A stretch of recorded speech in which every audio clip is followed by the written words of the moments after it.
Now, what we all been waiting for, A Death in the Family. This is a comic from 88. It was written by Jim Starlin, same guy who created Thanos. And, I mean, Jim Starlin, he's another, we talking about, Stan Lee, Jim Starlin's up there, too, as far as creators, writers.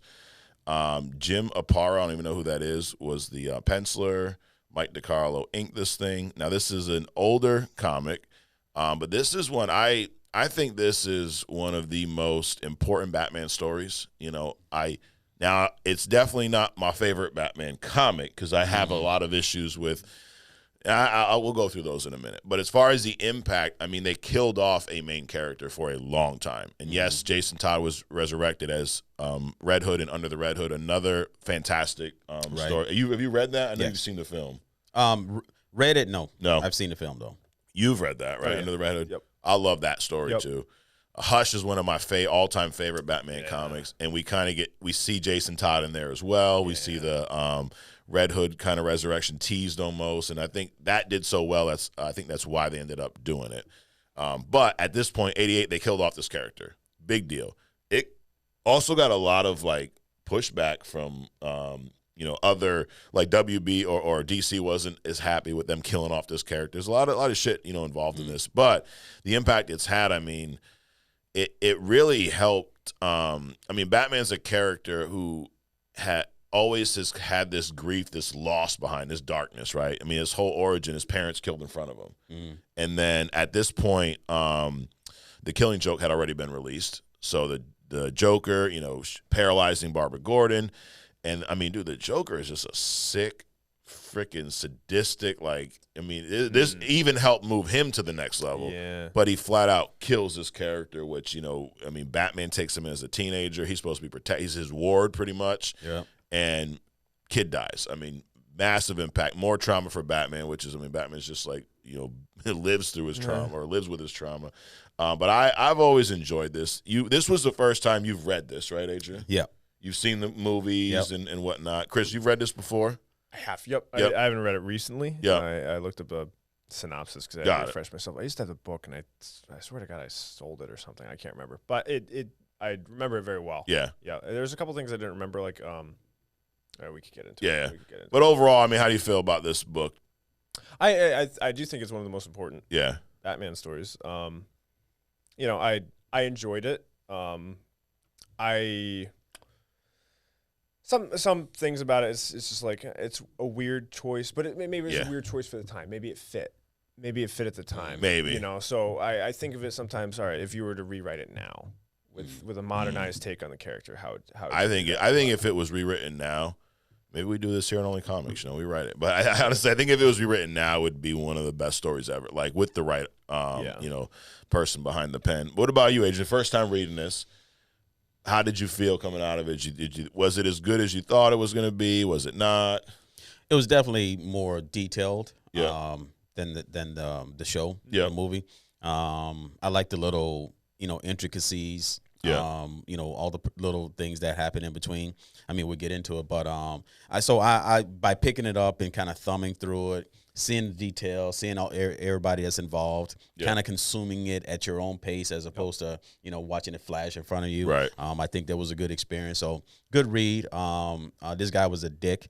I was glad to see him go out. Yeah. But they did some Walking Dead with that crowbar scene, dude. Yeah. It was pretty. I mean, I think the horror of it was better portrayed in the movie, but it was still pretty sick. So that image of Batman holding Jason Todd, that's I think one of the most crucial images throughout all of comics. Sure, I've seen that redone. It's just that image sticks in my head. Oh, with that character. Yes. Like Batman, that's what I think. I think, the guy who's lost everything. Yeah. He's still going on. But it's right up there with the, I joke about it on this show, I don't want to see Martha Wayne, Thomas Wayne ever shot again. Yeah. But that original, the year one comic where, Bruce, young age, Bruce is on the ground with his parents. It's just about as iconic to me, as that. it's almost more poignant than that. Yeah.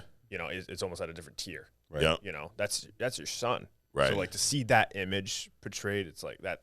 That I think is one of the most important images of comics. And I could agree with that because basically the reason that Batman keeps resurrecting these Robins is to kind of like it's like a self-check, to keep him from going over the edge. He's, the Robin is the humanity part of the Batman. Yeah. So it's almost like he builds in these checks and balances for himself so that he doesn't go over the edge. Right. So, but somebody need to do something with the Joker, dude. That dude is just going off. I know. That's the thing. One of my favorite things about this story in particular is it makes me question Batman.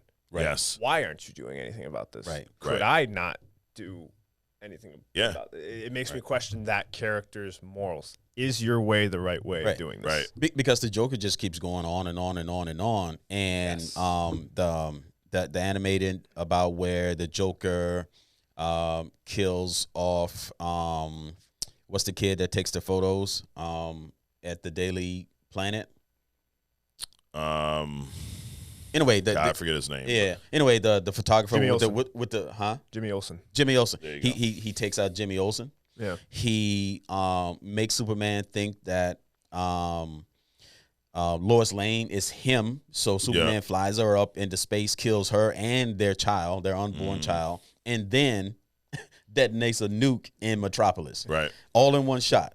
Right. And so Superman goes off and kills the Joker and stuff. But it's like, because of Batman's inability to take this dude out, he just escalates, dude. Yeah. And it just ends up being this. So, I mean, something I as a kid, you read Batman and you're like, oh, he doesn't kill people. He's a really straight and narrow guy. And you're like, and then you get older and you're like, why? Right. And you wonder if that is the right move. Would you be able to make the same call? That's why in my older years, I started to really like Spawn. Spawn will make the call. Yeah. Oh, yeah. You know? Yeah. And it's sometimes you look at Batman and you're like, you're almost complacent. So you kind of Right. Yeah. Yeah, I mean, this one you would think should have pushed them over the edge. I mean, and the fact that if we're, following canon here, it happens after the Barbara Gordon situation, which, I mean, that was Batgirl, right? Yeah. I mean, that was, and now she wasn't killed, but she was paralyzed. Right. And then what he did to Gordon in that story, and you didn't kill him there. And that's also one where I do believe, now that story was a story that was kind of standalone, but has now been brought into continuity. Parts of it, this is where comics get tricky, right? Because in that story, I do believe that Batman killed Joker. Because at the end, when they're both laughing, Right. and then Joker's laugh stops, and then the screen cuts to black, or the comic panel cuts to black, I believe that in that standalone, he killed him. But obviously, they didn't bring that part of it into canon. They just brought the part with Barbara being paralyzed. So if we're using, that canon, you're like, dude, you did this there. Not to mention all the other people you killed that, weren't part of the Bat family. Right. And then now you kill Robin. Right. And then there's even his relationships. Like he was hot and heavy with Catwoman. Yeah. And then the Joker tried to kill them both. And she's like, dude, I can't. This dude literally tried to wipe us both out. Yeah. And you still won't kill him? Right. Yeah. You still won't let him go? So she dropped him. So, I mean, it affects so much stuff. But also, it's kind of like his complacency is also kind of like, I'm kind of tired of seeing Martha, his parents die. Yeah. Like, I'm tired of this dude. Just let, you always want to have Joker in Arkham. Why? Yeah. Joker, the Riddler, Two-Face, just everybody. You want to lock them up knowing that they can't stay there. Right. So just take them out, dude. It's getting boring now. And I will say I do understand and I respect the character's decision not to, and I understand it does add like a value to that character. Like he's so morally righteous that he won't do that. But you do think as a reader you're like, oh, could I make that same call? Right. Yeah. You know? And I think that's part, we did our deep dive into Batman last week, and partly why, one of the reasons I love Batman so much is that he's flawed. Yeah. And this is, to me, another way that could be a flaw to some. Now, I'm sure there's fans out there that go, no, I love the no-kill rule, morally, blah, but you're probably also a big Captain America fan, Right. No offense. But, that is one I struggle with, too. I'm like, dude, I don't know. I mean, I wouldn't kill every single criminal, but Joker, I don't know. Dude, I think after the Barbara Gordon shit, I would have took him out. Yeah, but the thing with the Captain America character is that, I mean, how many scenes or portrayals have there been where Captain America is around somebody that's just dropping people around you? Oh, yeah. He'll show up. I mean, first of all, he was in a war, right? So he's used to that level of death, that national killing kind Sure. of stuff. But he doesn't have a person around him that's going around dropping your loved ones, right, just because he thinks it's funny. Yeah. So Captain America's moral rights and Batman's moral rights I think are two different power sets per se. But I mean, it's just getting it becomes heavy on me as a reader to keep seeing Batman let these characters go. Right. So then taking it to one of my issues of the story, my issues are... let's start with our downs. So there you go. What's yours? It's very convoluted. Yeah. And the Middle East stuff was very confusing. Now, I am not sure if that was relevant at that time, and that's why it was so prevalent in that comic. But because they do that sometimes. Yes. They make things based on world events. Right. So I don't know if that was really big at the time. So if that was a reflection of it. But for me, it made it taking it out of Gotham was kind of like taking it off of home base. Dude, that's if you can see my note, that's one of my big downs was the location. Right. Partly, I think something that DC has an edge on Marvel with is what you mentioned earlier, their fantasy world building. Marvel takes place in the real world. Right. Which sometimes can be a little boring for people that live in the real world like us. Gotham does not take place in the real world. I mean, there's Gotham City, Metropolis, there's Central City, there's Palmero City for Blue Beetle. And then to take this story that is so impactful. I mean, you're killing off a character. Yep. And to your point of it being convoluted, one of the worst parts of it for me is the whole Middle Eastern part of this. Like, they're in Iran, they're in Ethiopia, they're in, I think they go to Pakistan at some point. Yeah. Like, with all of these, and it's not because it's Middle Eastern. My thing is more, you have all these fantasy worlds, all these fantasy locations, and a story this impactful should happen in Gotham. I think I'm sorry, Chris. I think it is kind of political because in it, one of the characters mentioned that, Joker, you're hurting financially, and he said something about Reagan, the Reagan area. Yes, Reagan and the economy and stuff like. So I think it is. It has, and then it had Ayatollah Khomeini or whatever that dude is in it. So I think it is kind of a time piece. Right. Yeah. Which I hate. I hate the fact, like, you do that in Captain America stories. I mean, that's kind of been, he's always been, involved in whatever political issues going on at the time. Like, or Iron Man, we've seen it in the story and in the movie, know. I'm okay with that stuff, but you don't do that with Batman. Yeah. Batman's got he's got Gotham to worry. He's got his own problems. You don't need to worry about. There's ways that they've done it right. Like, I can't remember the year that The Dark Knight Returns came out. Yep. But that was also culturally relevant at the time. Yes. That was a big part of that story was the media relevancy and the political turmoil at that time in the country. Right. And but having it took that place in Gotham. Yeah. it took place in Gotham. Right. So it took all these world events that everyone else was going through, and it took them back to home plate and centralized that. And, I feel like that's the first time that I read the story is what it was missing for me. Especially when Joker becomes that's got to be the worst diplomat. Part. Yeah, right. And so now Batman can't do anything legally, and it's like, when has he ever let the law stop him from doing something? And that was like it took it to a weird point in the story. Yep. But it's like like the story about the frog and the scorpion, right? Scorpion asked the frog to take him across the river. And the frog said, "Why would I do that? You're just gonna sting me, and then we'll both die." And so the frog does it, and of course the scorpion stings him, right? And they both drown. Yeah. Well, the Joker, right?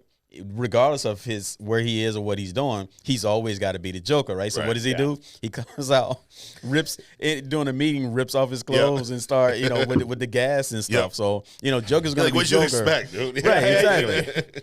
They didn't check his resume. Yeah, exactly. You know what I mean? Like, how does he get diplomatic? You said diplomatic immunity earlier with Dr. Doom, and I got like a PTSD and started thinking about this story. Right. But like, how does Joker get diplomatic immunity with all the people he's killed throughout? Like, it's just insane. Well, not only does he get diplomatic immunity, meaning moving forward, but he gets immunity from everything he's ever done. Right. Yeah. Like, how does that happen? Yeah. So that was weird. Definitely a major down. And Batman the Animated Series, they did kind of. There's no Jason Todd, but they touched on it with Tim Drake, and they almost redid this story a little bit. It was like a little side plot. Yeah, and that took place in Gotham. So the crowbar thing, Batman or Robin being held hostage, it took place in Gotham. Yeah, in like a warehouse building, and even just that centralizing of the location kind of tied it back a little bit better. Oh yeah, Dude, the best version of this I've seen is there's a HBO, and I guess now it's Max. There's a Max show called Titans, right? It's an adult show. I mean, there's nudity, there's drugs, there's sex, there's blood, there's killing. I really enjoyed the show. I've not seen the latest season. You have, right? No, I haven't seen the latest. Oh, you haven't seen the latest season. But season 3, I believe it was, starts with this Death in the Family arc because it's Titans, so it's their take on Teen Titans. Dick Grayson's a cop in the beginning. He's still, he's separated from Batman. Batman's older. Batman's got to be like in his 60s in this, maybe. Yep. And Dick is on his path to become Nightwing and lead the Titans. Jason Todd is in this show as well. He shows up as the heir. He's an ass in the show. Oh yeah, they did a great job of making him someone that you just do not like. Right. He's Dick. It's funny that Dick Grayson's it. No, Jason Todd's a dick. Right. And in the beginning of the 3rd season, it starts with that crowbar scene. So Batman, Bruce Wayne, he's because you don't see Batman in this show. They can't be Batman. You know how those stupid rules work, right? Yep. So Bruce Wayne is traveling, and Jason Todd, he calls him or whatnot, and he's like, dude, I found the Joker. I triangulated his blah, blah, blah. He's at Amusement Mile, blah. And then Batman's like, dude, don't go. Like, wait for me, because he's on like a flight. He's on his way back, private plane, Bruce Wayne style. And Jason goes on his own. Disobeys the order. He's taking some type of drug or whatever, and then he gets there, and it's a setup, and then Joker, you don't see Joker in this show. You see a silhouette. So that one comic panel where you can almost see Joker's shadow, right, where he's hitting Jason Todd. So you kind of get that effect, but it happens at Amusement Mile. And it's freaking awesome. Like, and dude, to start, you're like, that's before the opening credits. Yeah. Iconic scene. If you don't watch the show, I recommend at least watching that one scene. And it just goes to show you how, if this was done in Gotham, in the right setting, how great it could be. Yeah. Other downs for me. Now, this one's probably more of just sign of the times, but the color, like, I think, now, an up for me is the artwork itself. The line work, I think it's great. I think it's gorgeous. Yeah. It is a very nice comic to look at. Now, and this is probably not even fair to have on as a downy. You probably know this stuff a lot better than me since you are a comic artist, but I know at the time they were limited for colors. Mm-hmm. But then again, I'm like, I don't know how limited they were because Killing Joke came out prior to this, and I thought it was colored a lot better. But it was that, like, the same 4 or 5 colors over and over. Yeah. I'm not a fan of the blue and gray Batman. I know that was an old, but it's like, to me, as dark as this story was, it should have been colored darker. It should have been like we joke about on this show. So if you ever hear us say it was filmed in James Gunn's garage, that, the whole DCU, how dark everything has to be, we assume that everything was just filmed in his garage. I wish this book was written in his garage. Yeah. Yeah. You brought up the Killing Joke. Remember when they recolored that? Yes. I think you lose a whole lot when they recolored that book. Oh, you don't like the recoloring? I prefer. Really? See, I prefer the recolor. I think the original colors, just as an art piece too. Yeah. The way they captured the mood and the drama, using the tools that they had at hand. Yeah. And to make it that saturated and everything, it's still different from other books at that time. Yeah. I think when they recolored it, with granted more modern Batman colors, right. I think you lose a little bit of that. Got it. So you prefer that, yeah. Yeah, I couldn't. Yeah, and it's hard because the story, like the Death in the Family, exists in my head with those colors in that. So I don't know if I'd change it, but I can agree. It's almost too bright. Yes. And it's all in the daytime, dude. Like, yes. I don't want to see Batman in broad daylight. We saw that in Nolan's third film. Dude. I know you love the Christian Bale films, and I love Dark. I love that trilogy as well. But watching him fight Bane outside of the stock market exchange in broad daylight just looks, as my kids say now, goofy. It looks goofy. Yeah. That's tomfoolery. Yes. No, I am a fan of the gray and blue. Okay. To me, that's like traditional Batman. That's kind of what I grew up with. All this. I mean, I think they get too much into the. I mean, if you look at every movie now, the suits are stealthier and stealthier and stealthier. Yeah. Even the Aquaman thing, he's got a black suit now. Yeah, looks like they. He stole some stuff from Black Panther. Yep. But I mean, the suits are just getting ridiculous now. Yep. And I like that old nostalgic. It was like you say, it's a timepiece. Yeah. Okay. So I think we all agree the location sucked. The color were kind of actually it kind of made sense for me. Yeah. I wasn't as offended by that. Okay. It's just that, and I like the fact that Joker in the end became the Joker. Regardless of diplomatic immunity, regardless of what was on the table, he became Joker, and Batman compromised himself. That's what I didn't like about it. Like you said, when does Batman give a shit about laws? Right. He'll go to another country, snatch somebody out from that country. Well, was it the law, or was it because Superman was there protecting the law? Like Superman basically said, like, yo, if you I'm here to make sure you don't do anything. I don't think Batman gives a shit about what Superman thinks at all. Yeah, I don't think that was the deterrent at all. I think it was like probably like a moral thing for him. I mean, because in the end, he doesn't need, he already has supervillains looking for him. Mm-hmm. He doesn't need countries looking for him. Right. So I think he just kind of stood back, and because he knew that he was going to have his moment at some point anyway. Yeah, got it. And I don't like the daytime feel. Like, hey, keep it blue and gray, but let's just Batman's Batman at night, dude. Like, that. Now, those are the downs. The ups, I love, like I said earlier, the artwork, the line work. I think it is just it's a beautiful comic to look at. I mean, it's drawn very well. Yeah. And there are some iconic shots. I mean, when Joker first pistol whips Robin, and then just some of those shots with the crowbar. Yeah. You mentioned the scene where Batman's holding Robin. I mean, that's iconic. There's even some of these covers. I mean, it was drawn by somebody else, but like the cover, I think it's book 3, where Robin has the blood. I remember as a kid seeing this on the shelf, and now like a young kid, and I didn't buy this as a young kid, but looking at that, like almost like, ooh, that's a little much. Can you remind me? Is that drawn by Mike DiCarlo? Yes. Yeah. Yep. So he draws it very differently then than he does now. Yeah. But he's always just been, his shapes are perfect. Yeah. And his style too.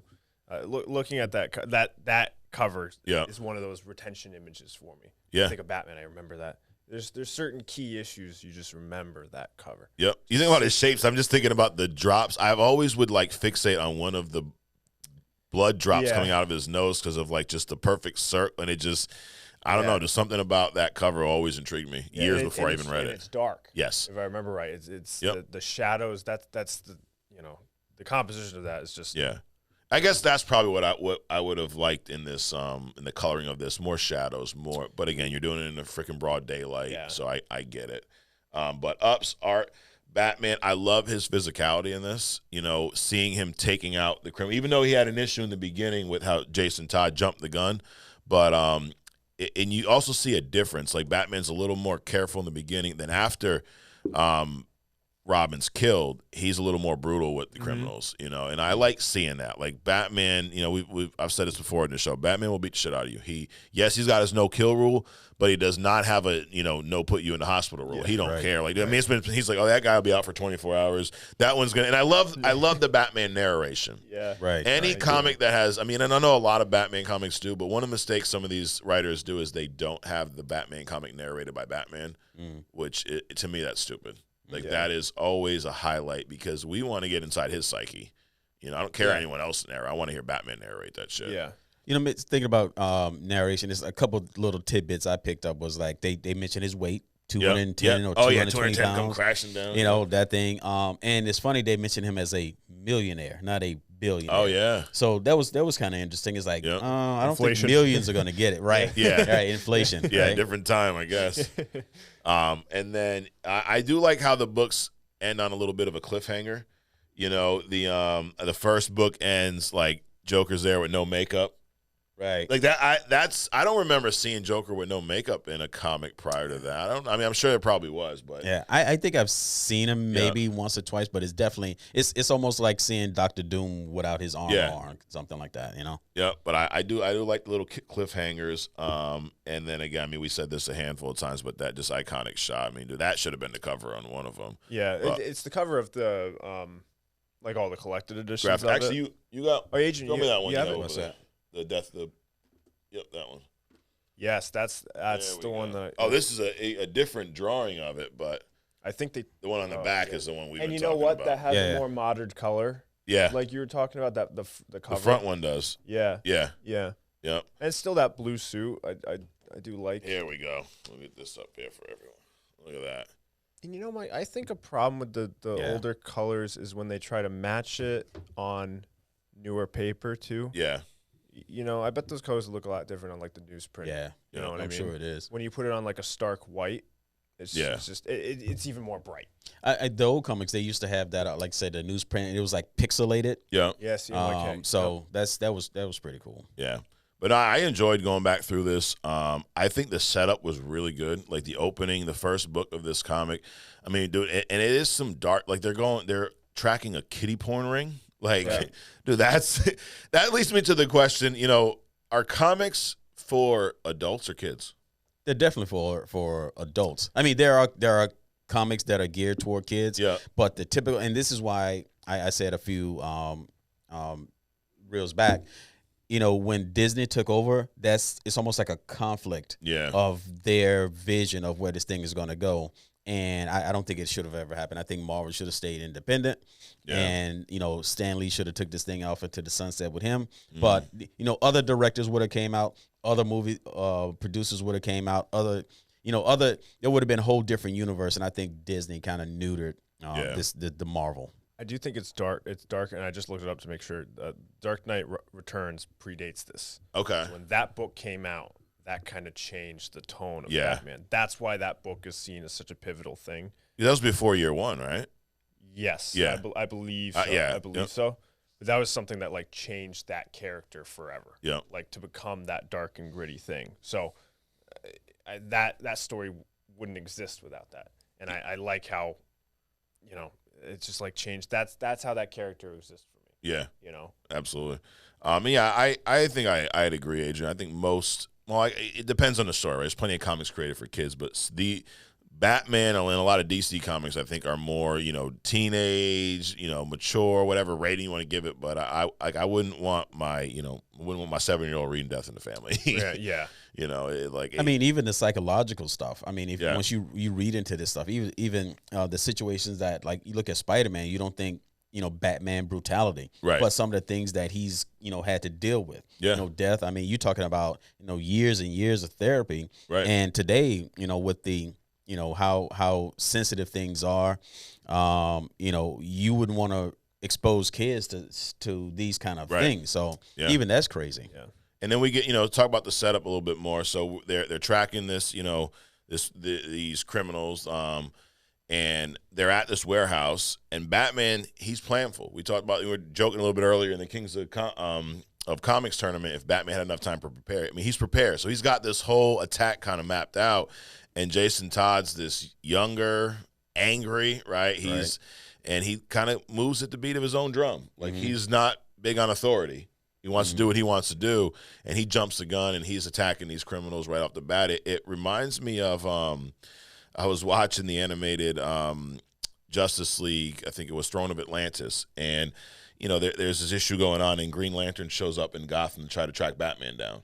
Batman's chasing these criminals, and Green Lantern thinks he's helping, and he takes them out, and he's like, I wasn't trying to take them out. I was trying to follow them and get information out of them, and now you screwed that up. Like Batman has his plan. If he don't ask you for help, he don't need your help. Right. And then Jason jumps the gun. He's down there, ahead of the game. And even I love the narration throughout this fight where he's like, I think it was like the last guy standing. He's like, I'll just let Jason take him out because he's got a lot of built up rage. So as much as Batman's trying to pull him back, he's also using it to his advantage. Yeah. It's almost like Jason Todd should have been a villain. Yeah, it's like in this new Aquaman movie comes out, and even Guardians of the Galaxy. It's like, why is it that Guardians of the Galaxy 2, but also Nick Fury, the show that Secret Invasion. Secret Invasion. It's Don't like, watch that, Chris. You pissed off about one thing, and you want to wipe out an entire race of people because of that one thing, and that drives you for years. Yeah. I mean, I understand being angry at people. I understand even revenge. But it's like, I'm going to wipe everything and everybody out. And that's like that Jason Todd. It's almost like he would have built up into that kind of a character. Yeah. I mean, I think it's too much anger, and Batman has too many other things to focus on. He can't have the person next to him, screwing up his mojo. Right. You know what? It's hard to judge it just as its own thing, because I keep thinking of everything that came after it. Yeah, like Under the Red Hood and everything. So I think of that character after the fact, You know, so it's almost hard to boil it down to like just a death in the family. Mm-hmm. You think about everything that happened after and how that impacted just the Batman origins and everything else that came after. So it's almost like I judge it based on all of that. Yeah. Because that's just what I grew up with. Right. You know? Well, I think it goes back to one of the earlier statements is just how impactful this story is. Because you're right. At the time, it was a cool story, standalone. I mean, not standalone, but cool story. But Under the Red Hood came years later. I mean, a few decades later. So at that time, that's all they had. But looking at the overall impact, I mean, we've seen even in video games like the Arkham Knight game, that whole character, it ended up being Jason Todd. The death in the family is also adapted into that. Like it's, I mean, impactful on so many levels. I think Jason Todd is one of the best characters in the Bat family for that reason, because he comes back and he is. The way he comes back. Yes. Why didn't you do anything? Yes. Why is this? He asked the question, the same questions we're asking now. He comes back to ask. And even now, like he was when he came back, he was presented as a villain for the longest time. Yeah. Yep. And then he became part of the whole Batman family. He's an ally. But even to this day, that character is written with that angst of like, he's still not over this. Right. He's I died. Yep. I died and you did nothing. He's still not over that. So he still has that relationship with Bruce, which is crazy to see. The whole time he's thinking, my dad didn't protect me, didn't save me. To see that mentality age that character, really interesting. Yeah. What do you guys think about the whole mother aspect? Because he, Batman basically goes back to the Wayne Mansion, and he basically says, I'm sidelining Jason Todd. He robbed me. No more robbing right now. He's too angry, blah, blah, blah. Right. And then he ends up, Jason ends up in his old neighborhood. Some old lady's like, hey, I know you. Come up here. I have this big box of all your family's memorabilia for some reason. And then he's on this path. He finds an address book. It's all like, news. If you're not from me, Adrian's era, like you might have to look up some of this stuff. Like, what's an address book? Why don't they just go through his cell phone? But what happens is in his address book, he finds his old birth certificate and realizes the lady you thought was his mom's not his mom. Put it, yeah, exactly. Just gave it to your neighbor for some reason. And of course, the mom's name is smudged out, right? And then he goes to the address book and finds similar initials. There's 3 women with the same initials, and he tracks them all down. I thought this was kind of stupid. I mean, I liked it up until the address book, 3 people, Middle Eastern. Let's just go find them all. Yeah, you know what? It's a serviceable plot. Yeah, right. You know what I mean? Yeah, it gets it done. Yeah. It's not like a big thing to me. I forgot about that part of the story. I forgot about him searching for his mom. The whole reason he's in the Middle East. Right. You know what I mean? If it feels like they wanted to get him there, and that was the backdrop. That was the only way. Right. Well, I mean, the big question is, if Batman hadn't been involved, right, would Jason Todd have died, even though his mom ended up, being someone who was in cahoots with the Joker? And she turned on him. Right. That was some heart wrenching shit. Yeah. Too. It's like, wow. I mean, it's bad. I mean, they didn't grow up together. Right. So she didn't really know him. Yeah. But just to like take out a child, I mean, it just happens to be your child. And if you notice, it was once she realized he was Robin. Right. Because at first, like, he's leaving or whatever, and then he shows her that he's Robin, and she's like, oh, come here. Right. Like, once she realized that, because then it was going to screw up her plan.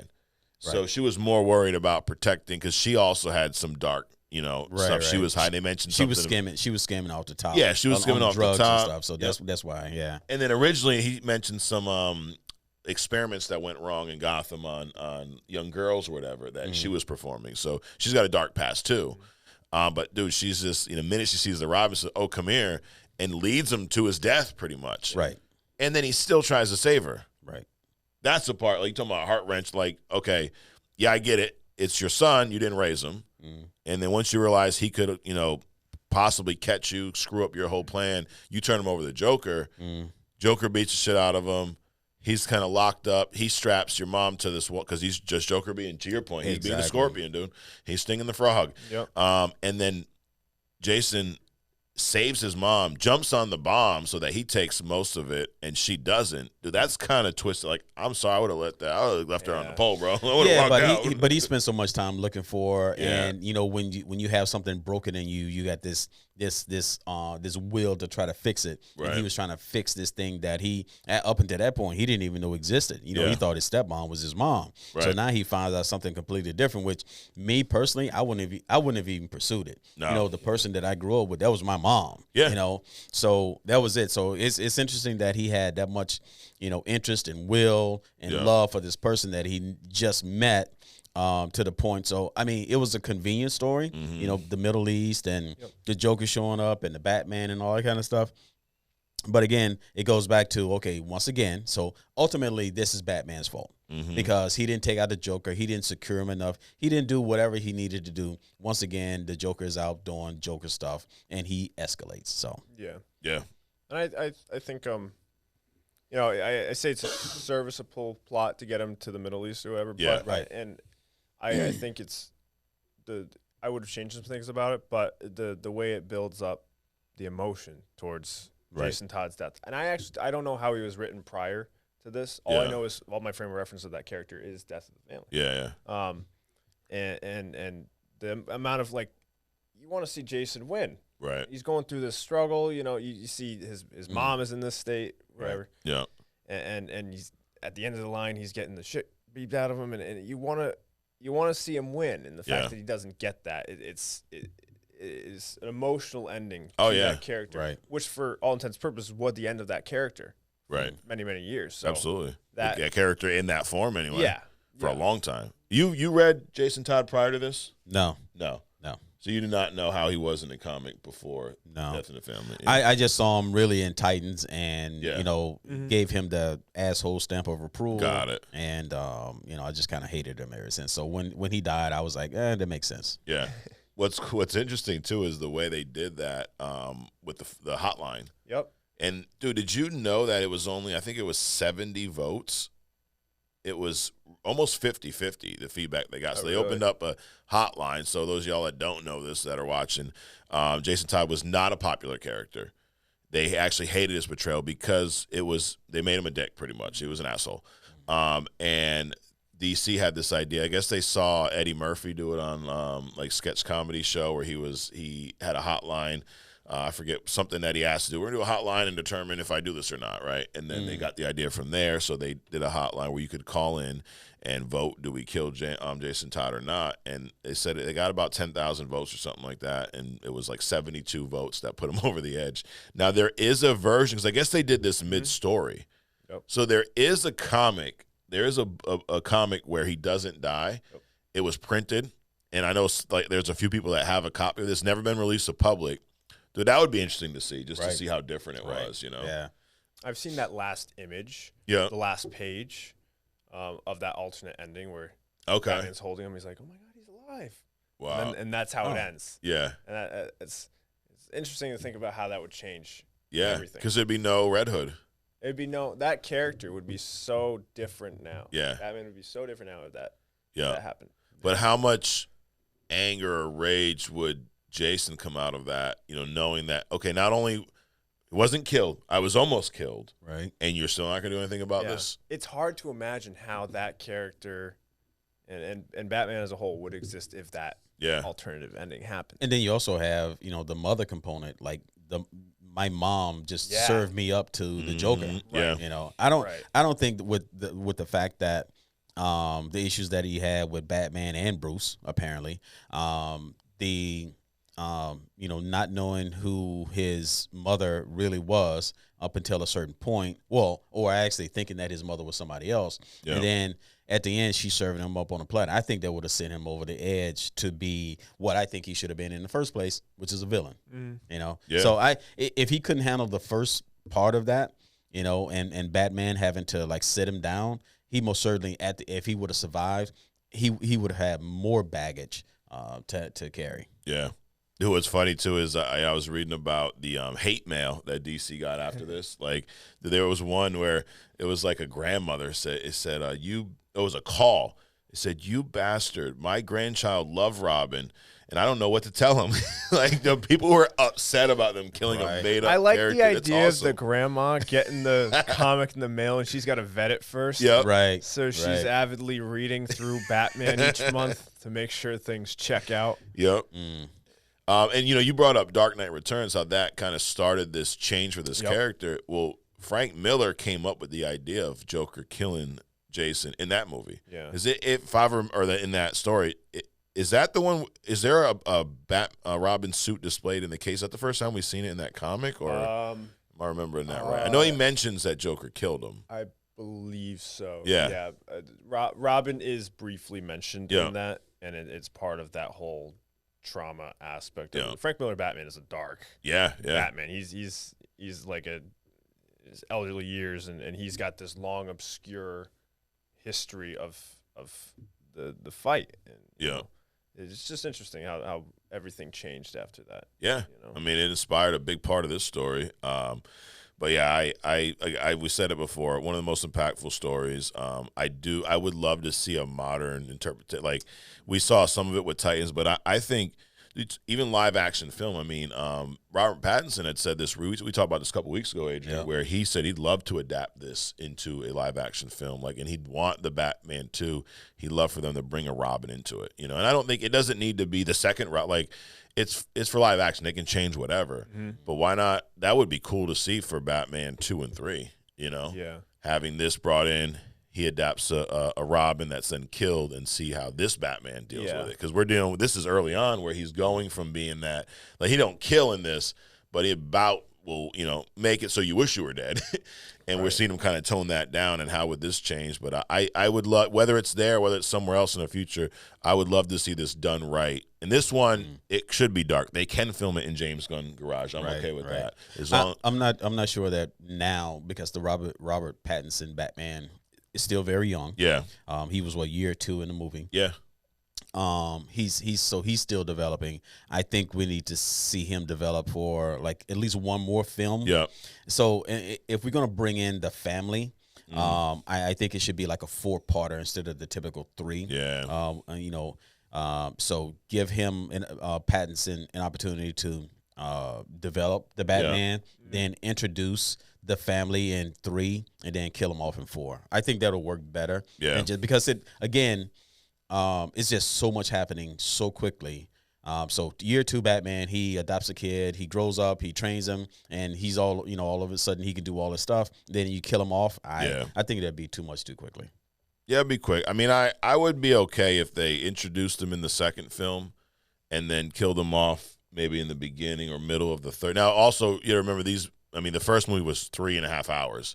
I don't think the next 2 are going to be shorter. So maybe, so if they spread it out, I guess I'd be okay there. I do hear what you're saying. I would also be okay if there was somewhat of a time jump between Batman and Batman 2. Okay, I could buy that. Yeah. Because I've heard rumors about Robin, and I'm with you. If it's year 2, I don't know that we need to see Robin. But if we're going to see Robin, let's see this Batman maybe 5 years down the road a little bit. I could buy that, yeah. Because I know the Penguin show picks up right where this left off, but who knows where the next film is going to be. Just a note on the book again. It's funny. They actually tried that again. Yeah. Damian Wayne. Yes. They've killed off in that capacity before, and I can't remember. I certainly don't think it got the same. I don't know, because I don't even remember it. So they killed off Damian Wayne. They tried. They built up a thing sort of that where he sacrificed himself. Yeah. And Damian was kind of that same character where everyone disliked him. They got the asshole stamp of approval. Yes, and that was so. And of course they ended up bringing him back, but it's weird. They're trying to. It's almost like they wanted to redo that. Yeah. They wanted to revisit that and do it that way in Gotham or whatever. Yeah. They just wanted to revisit. So they use the set pieces at hand, but you kind of already have that. I don't like that idea.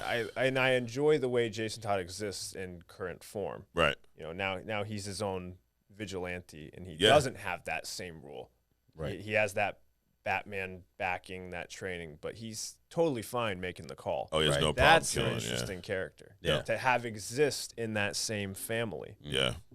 It's almost like I could almost see it as we know that Batman will never make that call, so they build in things, characters around him to make that call, which justifies Batman's existence. Because I think that if you see this, forever and ever and ever, Batman just letting people go, people will get tired of the character. And to go back to the Pattinson film a little bit, he does surround himself with people that will make that call. Like if you remember, there's a scene where him and Gordon are going into the I think it's the old Wayne Manor, which was an orphanage or whatnot, and he's like, no guns, and he's like, hey, that's your thing, dude. Like, I'm using my gun, bro. I don't know about you. Or even like the Catwoman, like they're kind of, he's into her a little bit. They're helping each other, and she has no problem just kicking the guy off of the roof, and he goes almost risks his life to try to save him because of the no kill. So to your point, I mean, this character going from Robin to now Red Hood, who will make that call. I think it just brings that much more intriguing to the whole Bat family, like, knowing that he's there as an ally, but he also, like, you don't want to lean on him too much because he's probably going to kill somebody. Right? Yeah. And having that relationship exist now is very interesting. And there's a couple stories that I'm trying to think of that like touch on that just briefly. I wish they would explore that almost just that a little bit. How does that relationship exist? Yeah. Right. With the dad role model, right? With that harsh moral standing, I cannot kill. And then the son running rampant, he's like, I can do all that. Right. Because you won't. Right. That's interesting. Yeah. Yeah, no, and I mean, when you're saying that, I'm getting flashbacks of some of these Under the Red Hood panels, like when he first unmasked and when he has that question. And there's also a good callback. I wish I had that comic here with me, Under the Red Hood, where Jason is now beating Joker with the crowbar. Yeah. He's got him tied to a chair. And I don't know if you ever read that one, but that's another one that came out 15 years after that. Yeah, at least. That's great. This is back when people Jason Todd died in comics, and that meant something. Yeah, like Gwen Stacy and Jason Todd died. It was the only. Yeah, they weren't back a week later. No, right. That is when that meant something, to be killed off in that capacity. That was a big thing. Yeah. Now, would you guys want to read the version where he survived? Would you think they should ever put that out? Yeah, I'd like to read it. It's interesting to imagine how that would exist now. Yeah. How that would change everything, because I don't know. I'd like to check it out. Yeah. Well, I mean, it would probably be interesting, but the first thing that would come to my mind is like why everybody's trying to keep Flash from going back and saving his mom. Yeah. What that ripple effect? What is it? Will it change up? The costumes. Are we gonna? Will we have the gray and blue costume in 2023 as opposed to these stealth fighter costumes now? Would Batman, be shot in James Gunn's garage, or would it be in the sun? Yeah. So it kind of brings up those things, so they would have to almost like split that off, which would be even more confusing than today. Yeah. So it would be interesting, like, to pull back the covers, but I don't think I would follow it. Yeah. Yeah. Now, where would you, as we wrap this up, where would you place this? Like, would this be a top 5, a top 10 in your Batman comics? So, I mean, I got you think about all these. Long Halloween's got to be up there. Hush is up there. Dark Knight Returns, I know for you, is a big one. Yeah. It's definitely in my top 10. Yeah, it's definitely in my. I would agree. I'd say definitely top 10 top easily. 10. Yeah, definitely. I don't know about top 5. I don't know about top 5 because I'm judging it based on the stuff that comes after it. Yeah, right. You know what I mean? And the story itself, I don't know if I could put in my top 5, but it's definitely in the top 10. And also the stuff. I mean, just the little tidbits on the side that you watch. That's not as a big ticket item as Hush, The Long Halloween, things like that. So there's just so much content around the Batman. But definitely top 10, and I agree, not necessarily top 5. Yeah. No, I mean, just think about, like, would you say Dark Knight Returns is better than A Death in the Family? Oh, yeah. Yeah. Oh, yeah. I'd say A Long Halloween's better. Year One. Yeah. I'd probably pick Death in the Family over Year One. Yeah, Year One is I almost feel like that exists for me as like the poignant origin story. Yes. So it definitely has its place in my lineup. I'd be hard pressed to choose a top 5. I definitely have contenders. Mm-hmm. You were to, I definitely have contenders, but that's a hard Yeah. I couldn't do it on the spot either. I don't know. I mean, like I even go back. Think about it. Yeah, I need to think Dark about Victory, that's another great one. Dark Victory is another great one. Like I love Long Halloween, but Dark Victory is right. And I almost include that in the same tier. Yeah. Which I shouldn't, but you mentioned Hush. I mean, I know that gets kind of mixed, but I love Hush. I think that is one of and the artwork alone, like Jim Lee. Jim Lee's one of my favorite artists. Yep. I wish he did more Batman, honestly, but he has my favorite Batman is Jim Hush. Jim Hush. Jim Lee's Batman. Yeah. Yeah. I love. Actually, the same. Correct me if I'm wrong. I'm pretty sure Jeff Loeb wrote.